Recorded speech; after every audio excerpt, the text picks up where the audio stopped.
함께 보실 말씀은 누가복음 2장 22절로 24절 말씀입니다. 누가복음 2장 22절로 24절 말씀 봉독해 드리겠습니다. 모세의 법대로 정결 예식의 날이 참에 아기를 데리고 예루살렘에 올라가니 이는 주의 율법에 쓴 바 첫 해에 처음 난 남자마다 주의 거룩한 자라 하리라 한 대로 아기를 주께 드리고 또 주의 율법에 말씀하신 대로 산비둘기 한 쌍이나 혹은 어린 집비둘기 둘로 제사하려 함이더라. 아멘. 우리 드려진 예물 위해서 함께 기도드리겠습니다. 좋으신 주님 감사합니다. 오늘도 그리스도 예수께서 우리를 위하여 걸으신 그 십자가의 길을 하루하루 따라 걷는 예수의 도에 동참하게 해주셔서 감사드립니다. 새벽을 깨워 주님의 보좌 앞에 모인 주의 백성들, 하나님 하늘의 은혜와 은총으로 충만하게 하여 주옵소서. 하나님 예배드릴 때, 기도할 때, 말씀 들을 때에 주 예수 그리스도의 그 사랑과 은혜가 가슴속에 새겨지게 하여 주옵소서. 우리를 위해 십자가를 지신 그 은혜의 깊은 세계가 우리 속마음 가운데, 속사랑 가운데 잘 박힌 못처럼 새겨져 붙들고 살아가는 은혜를 내리어 주옵소서. 아버지, 그리하여서 사람이 떡으로 사는 것이 아니라 하나님의 입에서 나오는 말씀으로 은혜로 사는 것을 오늘도 확인하며 확신하며 나아가도록 기름 부어 주옵소서. 존전에 오르며 준비된 예물 올려드립니다. 감사한 건가 1,000번제와 세론금 올리오니 받으시고 흠양하시고 만복을 내리어 주옵소서. 더욱 드릴 것이 넘치게 하여 주옵소서. 말씀 앞에 나아갑니다. 지혜와 계시의 정신을 열어주시어서 하나님의 뜻을 알고 누리고 전하고자 하는 기쁨과 결심이 있도록 축복하여 주옵소서. 감사를 드리며 우리 구주 예수님의 이름으로 기도하옵나이다. 아멘. 예, 오늘 드디어 21일째가 되었습니다. 사순절 40일 작정해서 예수의 길을 따라 걷는 예수의 도라는 주제를 가지고 열흘간은 성육신의 길, 그리고 두 번째 열흘간은 공생의 길 어제까지 함께 나눴고요. 이제 오늘부터 또 열흘간은 자기 부정의 길을 함께 나누게 됩니다. 예수님께서 그런 말씀하셨죠. 누구든지 나를 따라오려거든 자기를 부인하고 자기 십자가를 지고 나를 쫓을 것이니라 할 때 우리가 믿음의 백성들이 나 스스로를 부정하는 것들도 있겠지만 예수님께서 먼저 그 길을 걸으셨습니다. 그래서 이제 오늘부터 우리의 모형 또 모델, 벤치마킹의 대상이신 예수님의 삶이 어떻게 자기 부정의 삶이었는가를 이제 살펴보면서 한 걸음 한 걸음 따라갈 때에 정말 이 모습이 우리를 위해서 행해 주신 삶이었던 것을 기억하면서 우리도 하여간 만분의 일 작은아마 주님을 닮아가고 따라가는 그런 시간이 되기를 소망합니다. 예수님께서는 이 땅에 오셔서 그냥 부요하고 풍요롭게 살다 가지 않으셨습니다. 그러니까 인간의 그 연약함을 다 체유를 하셨어요. 겪으셨다라는 것이죠.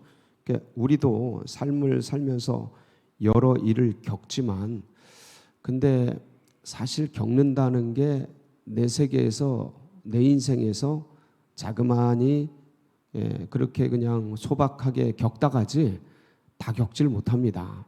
다 겪는다고 생각해도 다가 아니에요. 정말 더 깊은 아픔과 고통과 참 가난과 여러 가지 일들이 있으신데 주님은 제일 많이 겪으셨어요. 그래서 굳이 왜 그러셨을까 하는 면도 있습니다. 그래서 히브리서 4장 15절에 보면 주님께서 우리를 위해서 이렇게 하셨다 기록이 돼 있죠. 시작. 우리에게 있는 대제사장은 우리의 연약함을 동정하지 못하실 리가 아니요 모든 일에 우리와 똑같이 시험을 받으신 이로되 죄는 없으시니라. 그러니까 죄가 없으신데 우리와 똑같이 시험을 받으신다. 이렇게 저걸 체휼하셨다. 이렇게 몸으로 몸체자예요. 체휼 경험하셨다 이거. 그래서 주님께서 이걸 이제 다 겪으시고, 그래서 우리의 연약함과 미약함과 아픔을 아시기 때문에 우리를 다 이해해 주시고 받아주시고 그러시죠. 오늘 우리가 읽은 이 본문은, 제가 왜 이 본문을 택했냐면 누가복음 이제 정결 예식하는 장면이거든요. 아기가 태어나면 이제 여자 아이는 80일간, 남자 아이는 40일간 이렇게 몸조리를 구약에는 하게 돼 있습니다. 그걸 이제 정결 예식이라 그래요. 40일이 지나고 이제 여자 아이는 80일이 지나면 이제 이 아이를 사녀리 깨끗해졌다 해서 성전에 올라와서 데리고 올라와서 예식을 지내요. 우리로 하면 몸조리 같은 겁니다. 그래서 이제 그거를 하는데 그때 예물을 드립니다. 예물을 드리는데 이제 오늘 주님이 이 가정이 드리는 예물이 나와 있어요. 거기 24절, 오늘 본문 24절에 보면 뭐라고 나와 있냐면, 또 주의 율법에 말씀하신 대로 산비둘기 한 쌍이나 혹은 어린 집비둘기 둘로 제사하려 함이더라. 뭐로 제사를 드리려고 그러는 거예요? 비둘기로, 산비둘기든 집비둘기든 비둘기로 드리려고 그러는 거예요. 이게 이제 정결 예식할 때 각 가정에 상황이 나옵니다. 그 레위기를 보면 어떻게 되어 있냐면 12장 8절에 제물을 드리는 종류들이 나오는데, 힘이 미치지 못하는 집, 가난한 집이죠. 거기는 이렇게 드리게 돼 있어요. 시작. 그 여인이 어린 양을 바치기에 힘이 미치지 못하면 산비둘기 2마리나 집비둘기 새끼 2마리를 가져다가, 하나는 이렇게 제물을 드리게 돼 있습니다. 어린 양을 바치기에 힘이 미치지 못하면, 어린 양은 그 이스라엘에서 가장 그냥 평범하고 제일 제물을 드릴 때 제일 약한 거예요. 그러니까 제일 그냥 어떤 면에서는 좀 빈약한 거라고 볼 수가 있습니다. 어린 양은 그렇게 뭐 값어치가 나가질 않아요. 이스라엘에서, 우리야 이제 산업화가 돼서 그런데 옛날 이 목축 시대에는 늘 있는 게 다 뭐 양이고 염소고 이런 건데, 거기서 이제 어린 양 같은 경우는 아주 값어치가 나가지 않는 겁니다. 근데 그러한 것조차 드릴 수 없는 집이 있습니까? 없습니까? 있죠. 그럼 뭘 드리라고요? 비둘기를 드리라고. 그러니까 이런 것을 미루어 짐작해 볼 때 지금 예수님이 태어난 가정은 어떤 집인 거예요? 가난한 거죠. 가난한 거죠. 아버지가, 요셉이 직업이 뭐라고요? 목수. 지금이야 목수분들이 아주 뭐 정말 대접받는 시대죠. 근데 전에는 안 그랬습니다. 이 시대는, 특히 이스라엘은 목수가 그렇게 대접받지 못하는 아주 낮은 천한 직업이었습니다. 그러니까 그런 집에서, 이게 왕가의 후손인데 완전히 그냥 무너진 왕가인 거죠. 완전히 일반 평민보다 못한 그런 가난하고 어렵게 사는 그런 집에서 이제 태어난 거예요. 그러니까 이 베들레헴에 갔을 때 뭐를 못 얻었어요? 여관을 못 얻지 않습니까? 뭐가 없어서요? 왜 방이 없겠습니까? 더 주면, 아기 몸 10개월 막달 다 됐는데 그 아기 이렇게 품은 자기 부인을 좀 편하게 할 수 있을 뭐가 없는 거예요. 힘든 거죠. 힘든 겁니다. 그러니까 누가복음 2장 7절에 참 이게, 우리는 이제 예수님을 이제 낭만적으로 보고, 그렇게 보니까 이런 것들이 이제 되게 낭만적으로 보이는 거죠. 근데 이걸 따지고 들어가 보면 비참한 겁니다. 같이 읽어볼까요? 첫 아들을 낳아 강보로 싸서 구유에 뉘었으니 이는 여관에 있을 곳이 없음이라. 여관 없으면 호텔 가면 되지. 뭐만 있으면요. 없는 거예요. 없어요. 그래서 어디로 들어간 거예요? 마구간으로 들어간 거죠. 마구간. 그래서 아기를 낳아서 어디다 뉘어요? 구유에. 그러니까 이거에 대한 상징들은 다 같이 풀었지만 그 어떤 주님이 오실 때부터 그렇게 가난한 것이죠. 집안이 그렇고 그 좀 멋있는 대로 이제 그 동방 박사가 궁을 찾아가지 않습니까? 왕궁을. 그런 대로 당연히 메시아면 그리스도면 그런 대로 오셔야 되는데 이런 대로 이제 오신 거죠. 참 너무나 안타깝고 그러다가 주님이 이제 공생애를 이제 목수의 아들로 살다가 30세 때 이제 공생애를 살게 되는데 주님이 공생애를 살면서 어떻게 사셨습니까? 풍성하게 사셨습니까? 아니면 어렵게 사셨습니까? 주님이 뭐라 그러시냐면 참 이 마태복음 8장 20절에 보면 이런 얘기를 하셔요. 같이 보실까요? 예수께서 이르시되 여우도 굴이 있고 공중의 새도 거처가 있을 때 인자는 뭐가 없어요? 머리 둘 곳이 없어요. 어디 만붙이고 거처할 데가 없으신 거예요. 그냥 방랑객인 거죠. 그냥 순례자인 거예요. 예. 그러니까 가지고 계신 게 없는 거예요. 가버나움의 집은 누구 거예요? 예, 부모님 거죠. 이분은 이제 30세면 이때 당시엔 이미 완숙한, 지금 우리로 따지면 50대 정도 됩니다.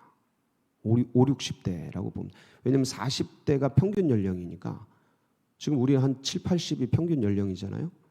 그러니까 30대면 우리 60대가 되는 거예요. 다 가지고 결혼도 하고 있어야 될 게 있으셔야 되는 분이에요. 중년을 넘어서 완숙한 단계에 이른 때인데 머리 둘 곳이 없어져요. 그렇게 살다가 어떻게 돌아가셔요? 십자가에서 이제 돌아가시죠. 비참하게. 가진 게 아무것도 없이. 근데 마지막 가지고 있는 게 뭐였어요? 옷 한 벌. 그거 어떻게 하십니까? 요한복음 19장 23절에 보면 다 나눠갔죠. 물론 이런 전례가 있는데 속옷 한 벌까지 군인들이 예수를 십자가에 못 박고 그의 옷을 취하여 네 깃에 나눠 각각 한 깃씩 얻고, 이게 겉옷을 나눠 가진 거예요. 겉옷은 찢을 수가 있으니까. 근데 이제 속옷도 취하니 이 속옷은 호지 아니하고 위에서부터 통으로 짠 것이라. 그래서 이거는 제비 뽑아와서 제비 당첨된 사람이 통으로 가져가요. 그러면 십자가에서는요 아무것도 없는 거죠. 이렇게 오셔서 그렇게 가신 거예요. 아무것도 없이. 근데 이제 이 예수님이 어떤 분이세요? 천지 만물의 주인이신 분이죠. 왜 그러셨을까? 왜 그렇게 가난하게 살다 가난하게 아무것도 소유하지 않고 가셨을까? 그러니까 그 이유가 있지 않겠습니까? 그래서 고린도후서 8장 9절에는 이 모습을 바울이 이렇게 기록을 합니다. 시작. 우리 주 예수 그리스도의 은혜를 너희가 알거니와 부요하신 이로써 너희를 위하여 가난하게 되심은 그의 가난함으로 말미암아 너희를 부요하게 하려 하심이라. 그러니까 이것을 위해서 주님이 이제 그 길을 가신 것이죠. 근데 부유하신 분이잖아요. 얼마나 부유하셔요? 금도 내 것이요, 은도 내 것이라. 역대상 29장 11절 12절에 보면 진짜 다윗이 주님이 얼마나 많이 가지고 계신지를 이렇게 고백을 합니다. 시작. 여호와의 위대하심과 권능과 영광과 승리와 위엄이 다 주께 속하였사오니 천지에 있는 것이 다 주의 것이로소이다. 여호와여 주권도 주께 속하였사오니 주는 높으사 만물의 머리이심이니이다. 부와 귀가 주께로 말미암고 또 주는 만물의 주제가 되사 손에 권세와 능력이 있사오니 모든 사람을 크게 하심과 강하게 하심이 주의 손에 있나이다. 아멘이십니까? 다 가지신 거죠. 근데 그거를 어떻게 하셔요? 다 버리신 거죠. 누구를 위해서요? 우리를 위해서. 빌립보서 2장 5절로 8절. 이 말씀은, 이 그리스도 창가는 참 멋있는 말씀입니다. 시작. 너희 안에 이 마음을 품으라.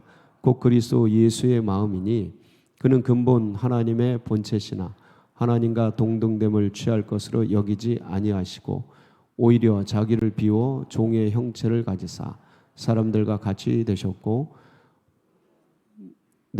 같이 되셨고, 그래서 정말 죽기까지 복종하셔서 십자가에 달리시죠. 그래서 이 모든 것들을 다 드리고 가시는데, 좀 아까 또 고백을 했지만 바울이 그분이 그 가난하게 되시면 우리를 어떻게 하시려고요? 부욕해 하시려고. 그래서 이걸 신적 교환이라 그래요. 신적 교환. 그러니까 주님께서 하늘에서 땅으로 내려오심으로 우리를 땅에서 어디로 올리시려고요? 하늘로 올리셔요. 그분이 가난하게 되심으로 우리는 어떻게 되시고요? 부하게 되시고, 그분이 죽어주심으로 우리는 살아나. 그러니까 이걸 신적 교환이라 그래요. 이 신적 교환을 이사야가 53장 5절에서 이렇게 표현을 했던 거예요. 그러니까 이게 신적 교환인데, 그가 찔림은 그가 찔리셔서 우리의 뭘 가져가신 거예요? 허물을 가져가시고, 그가 상함으로 우리의 죄악을 가져가신 거예요. 그가 징계를 받음으로 우리는 그 대가로 평화를 누리고, 그가 채찍에 맞음으로 우리는 나음을 입고, 그가 십자가에 달려 죽으심으로 우리는 영생을 얻고, 그가 낮아지심으로 우리는 높아지고, 그가 인간의 아들이 되심으로 우리는 하나님의 자녀가 되고, 그가 이 땅에 와서 고통을 받음으로 우리는 회복을 얻게 되고, 이런 이걸 이제 신적 교환이라고 합니다. 이 신적 교환을 통해서 우리가 이제 복을 받게 되죠. 어떤 복이에요? 갈라디아서 3장 9절에 보면 이 복을 이렇게 표현을 합니다. 한번 보실까요? 시작. 그러므로 믿음으로 말미암은 자는 믿음이 있는 아브라함과 함께 복을 받느니라. 그래서 영접하는 자, 곧 그 이름을 믿는 자들에게는 하나님의 자녀가 되는 권세를 얻게 되죠. 그러니까 주님이 우리를 위해 가난하게 되시고 십자가를 지심으로 말미암아 우리가 그분을 받아들여서 우리는 높아지고 부욕해 되는데, 이게 어느 복이 오는 거냐면 아브라함이 받았던 복이 우리에게 임하는 거예요. 왜냐하면 주님을 믿음으로 말미암아 하나님의 자녀가 되어서, 하나님의 자녀가 되면 후사가 됩니다. 이 후사가 뭐냐? 상속자가 되는 거예요. 상속자. 그래서 갈라디아서 3장 29절에 이렇게 이제 기록이 되어 있습니다. 같이 한번 보시겠습니다. 시작. 너희가 그리스도의 것이면 곧 아브라함의 자손이요 약속대로 유업을 얻을 자니라. 무엇을 얻을 자예요? 저 유업이 뭐냐면 상속이에요. 상속자가 되는 겁니다. 그러니까 우리가 하나님의 자녀가 됐으니까 하나님의 자녀, 하나님이 가지고 계신 그 복을 내려주신 그 모든 것들을 우리가 다 이양받을 수 있게 된 것이죠. 그 갈라디아서 4장 6절 7절에 참 우리가 아버지를 어떻게 부르시는지 보겠습니다. 시작. 너희가 아들이므로 하나님이 그 아들의 영을 우리 마음 가운데 보내사 아빠 아버지라 부르게 하셨느니라. 그러므로 네가 이후로는 종이 아니오 아들이니 아들이면 하나님으로 말미암아 유업을 받게 돼요. 그래서 이것을 누가 증거해 주셔요?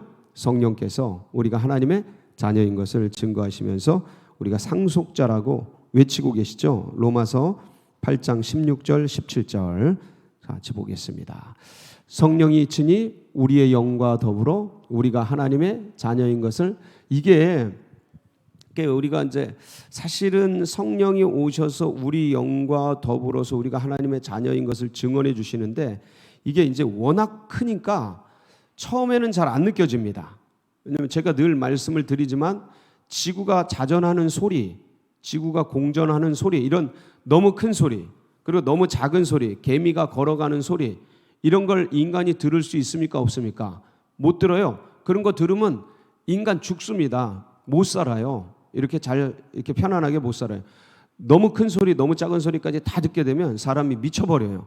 그래서 그런 거를 주님이 우리를 위해서 가려주셨는데 인간의 능력에 그런 게 담겨지지 않아요. 그런 것처럼 그러니까 하나님이 성령을 통해 우리의 영 가운데 넣으실 때 이제 우리가 하나님의 자녀가 되는 영적인 변화가 일어나거든요.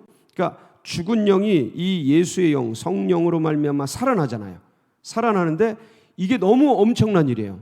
지구가 자전하고 지구가 공전하는 그 사건보다 이게 더 큰 역사예요.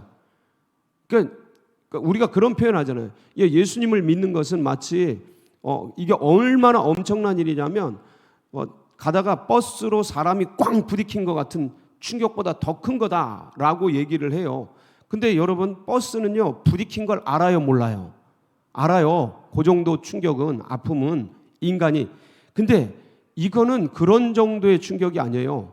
우주가 돌아가는 소리, 우주가 빵 창조되는 소리, 지구가 돌아가는 소리, 해성이 부딪히는, 지구랑 부딪히는 이런 것들 더 큰 거라서 느껴져요, 안 느껴져요?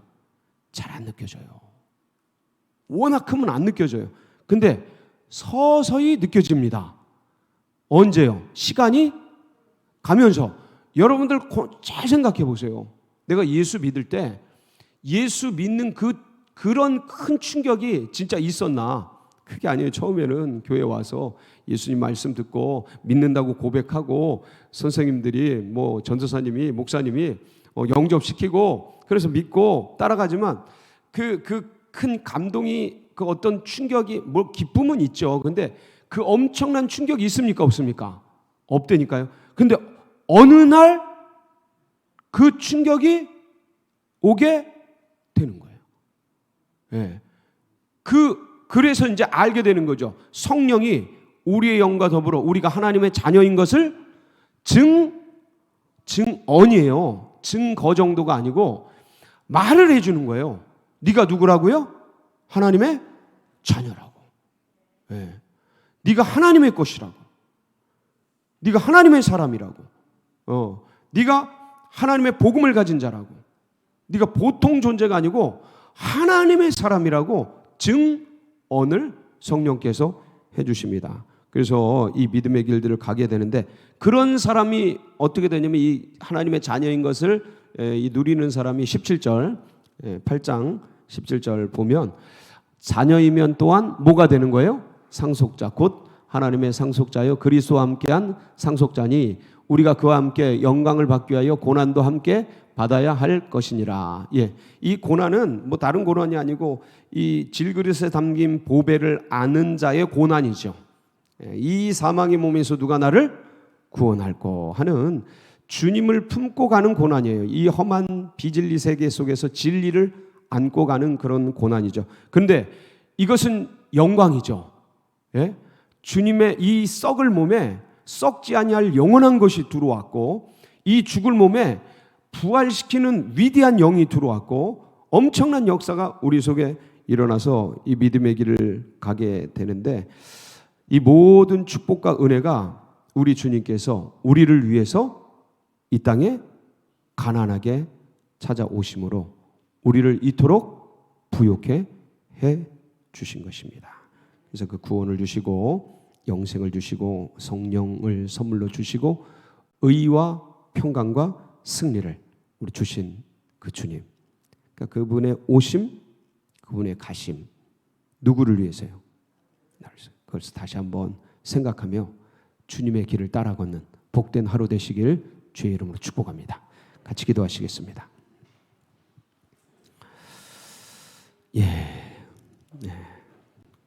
예수 그리스도를 묵상하고 그분을 깊이 생각하는 것 자체가 영이 가장 행복해하는 그런 시간입니다. 그래서 우리 사요전도회, 팔요전도회 위해서 정말 여러 가지 역할을 맡고 있는데 주님을 잘 따라가고 정말 주님의 복음을 잘 나누는 귀한 우리 여전도회 될 수 있도록 위해서 기도해 주시고, 그리고 계속해서 지은옥 집사님 남편이신 구중원 성도님 열이 잘 떨어져서 또 수술도 부정맥 수술도 잘 되어질 수 있도록, 안전하게 되어질 수 있도록 위해서 기도해 주시고, 우리 서울제일교회 나가는 앞길 또 둔촌동의 새역사 여러분 각자의 기도 제목 붙들고 주여 부르짖고 기도하며 나갑니다. 부르짖습니다. 주여